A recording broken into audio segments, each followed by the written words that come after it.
ओम साई राम, ओम साई राम, ओम साई राम। श्री सच्चिदानंद सद्गुरु साईनाथ महाराज की जय। श्री सच्चिदानंद सद्गुरु साई करुणानंद महाराज की जय। श्री सच्चिदानंद सद्गुरु जगत गुरु बाल योगिराज साई नारायण महाराज की जय। साई लीलावती माता की जय। Shri Sai Baba of Shirdi.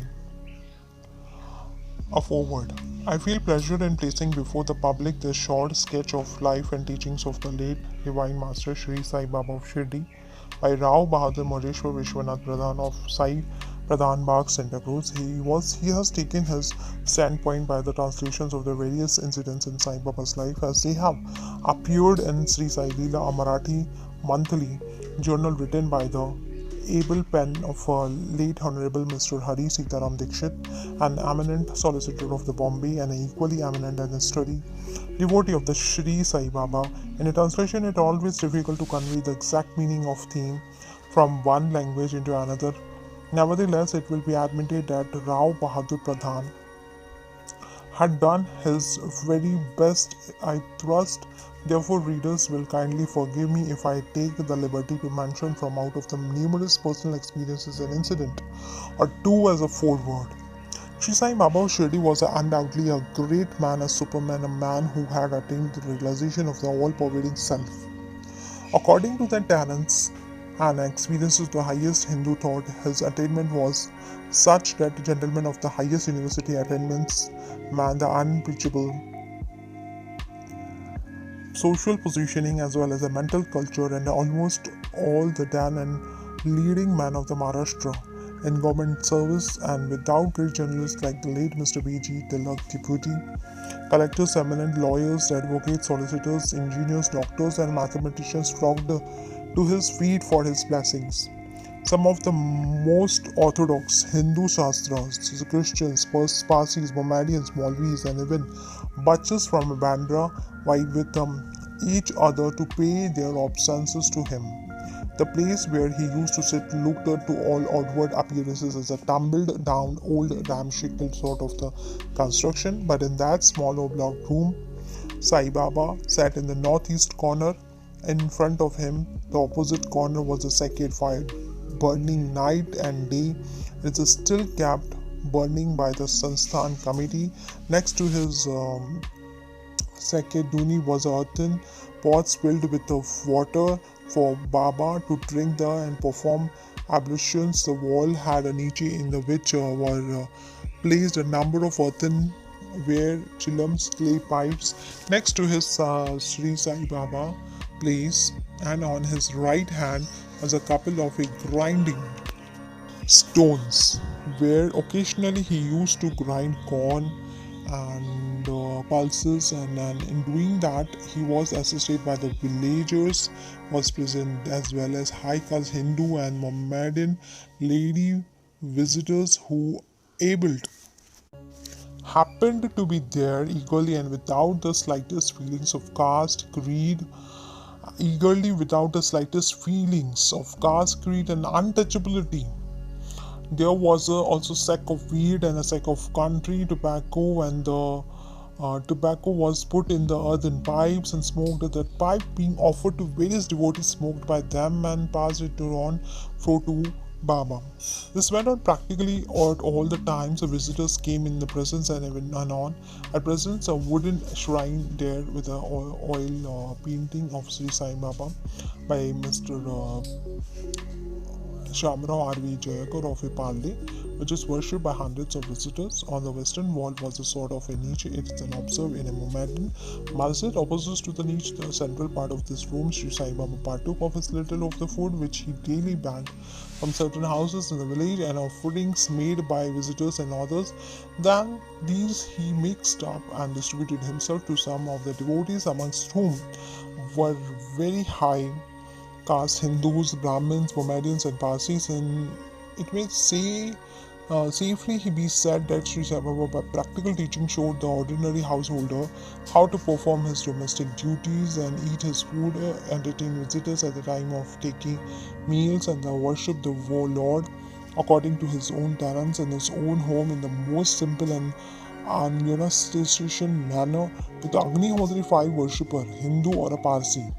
It was a sacred place owing to the sacred fire kept burning there, and there Sri Sai Baba used to perform some observances when no one was allowed to come up. When a Mohammedan visitor came up to pay his respects with flowers and lump sugar and coconut, Swatya was uttered in his Baba, in which Baba joined. The flowers were hung up in the niche in the central niche mansion above. The ram sugar was partly distributed amongst all those present. There was a as well as the village urchins outside, and partly returned to the party as preside or present. The coconuts were broken up and similarly distributed, all the while the Hindu devotee sitting there witnesses this Svatya and partook of the lump of sugar as well as the pieces of coconuts. With pleasure and joy, the Hindus worship Sri Sai Baba with all the rituals as observed in the Hindu temples throughout India.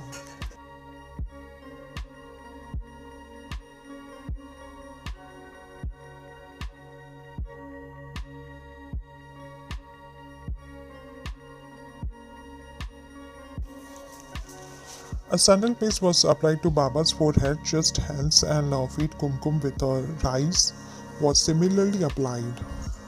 The toes of his feet was washed, and the water was partaken as the sacred teeth, holy water. The aarti was performed at noon with all the paraphernalia of worship, as in the Hindu temple. Bells were rang. Sacred lamp with its five lights was waved before him. Clamels clashed. The big drum sounded. A huge bell in the compound sent its deep notes for miles and miles around. The hundreds of devotees recited in perfect unison the words of the Aarti and the sacred Sanskrit hymns. The Mohammedans present there enjoyed all this and freely partook of the offerings distributed by the Hindu bhaktas. This wonderful place was called Dwarkamai by Shri Saibaba, who was heard many a time to say that whosoever stepped into the Dwarkamai had his future assured. It will thus be seen that wonderful place owing to the sacred fire was a temple to the most orthodox Hindu and the Parsi, and owing to the niche it appeared as the masjid to the Mohammedan and the Christian, owing to the sound of the bells, etc. The church. So it's a unique place. All the principal creeds of the world were united, and the common worship of the universal God brought a home to each and all in a unique, loving manner. Moreover, to the ordinary householder, it is the object lessons for carrying on his daily worship alongside with its daily earthen duties and toleration of for the views and rituals of all others in most vivid and unmistakable manner. It will be seen that the Sri Sai Baba created such an atmosphere of the universal tolerance, goodwill, and unity, and the proved to by his practical example and the oneness of the worship of divinity to all the various castes, creeds, that it may be said that pardonable pride that through though the foundation of the universal tolerance was laid down by all the saints of India and more particularly by the saints of Maharashtra, so ably described by the late Honorable of Maharashtra, so ably described by the Honorable Mr. Ranade in his prize of the Maratha power. It was Sri Sai Baba who brought it home all the paraphonic and practical manner. The Gujarati, the Bengali, the Bandarasi, and was a devotional. The Maratha mind is more practical and requires positive proof to the authority and the capacity to the preacher, the great truth, manifestation of the divinity in man, in what the Maratha mind insists upon, and when it is forthcoming and realized, it will at once bend before and worship such a person. Thus, even man of untouchable classes like Chokha Mela or a Mahar, Rohidas, a charmer, Sergeant Kasai, a butcher, a host of the untouchable saints are held in the highest esteem and revered by one and all. The manifestation of the divine attainments of Sri Sai Baba, the realization of the universal self insisted upon by the highest attainment of the Hindu thought, was patent to everyone, high or low, the learned and the ignorant men and women, to all the thousands and thousands of devotees and seekers after the truth who flocked to Shirdi for his benediction. Their experiences have been various and have been published in the Sai Leela Marathi monthly journal. The Western minds and the thoughts and man and young women imbibed imbued with the present day teachings of a West, with only a superficial aspect of life and apt to utter in a hurried, thoughtless manner that Sri Sai Baba was a mere clairvoyant and a hypnotist. That he was miles and miles above the misleading lowest rungs of ladder of his spirituality, his glance and hypnosis, the loitering is whose ranks the highest Hindu thought and strictly enjoins to avoid and not to as ranked or entangled in such a lapse being absolutely detrimental to the progress towards self-realization culminating in the realization of the universal self. The writer would therefore mention a couple of such incidents from his own personal experiences for the reader to ponder upon. A friend staying in Varas and one day leaving his place in the morning to go to his office near the door of his block, his wife remembered that she had certain expenses to make and asked him for a rupee. He knew the necessity of a request and opening his purse, discovered that he had no loose coin in it but only currency notes. He told his wife that he would get these cash in his office and in the evening on his return home he would pay her the rupee, to which she gave her assent. On descending the staircase and coming upon the first landing, when fumbling for his handkerchief, he found a rupee in his pocket. As there was ample time for him to catch his train, his duty was to go to his flat and hand over that rupee to his wife. Instead of doing that, nonchalant as most husbands are everywhere, he went to his office and after getting the notes cash to give a rupee to his wife on his return home in the evening and forgot all about it thereafter. Some days passed since when both of them happened to go to Shirdi. No sooner they made their obeisance to than Baba said to the lady mother, nowadays one had become too untruthful, that though there was a rupee in his pocket, he would say that there was none.